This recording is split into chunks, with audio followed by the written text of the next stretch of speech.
મિત્રો આને વરસાદે ભૂકા કાઢ્યા ને અમારે ભજીયાની જમાવટ છે જોઈ લેજો હો ભાઈ ભાઈ કઈ ઘટે નહીં હો જાઓ ગરમા ગરમ ભજીયા બને અમારે અહીંયા જો તાવડામાં ચકાચક વરસાદ પડે છે આમ જોઈ લ્યો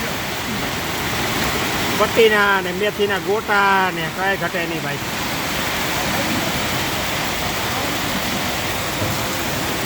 એક નંબર ભજીયા મસ્ત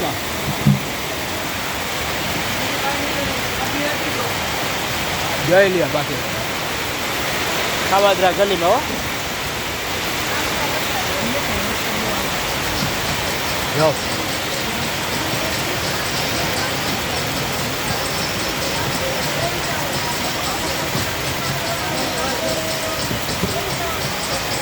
આ સુરતની મજા હો ભાઈ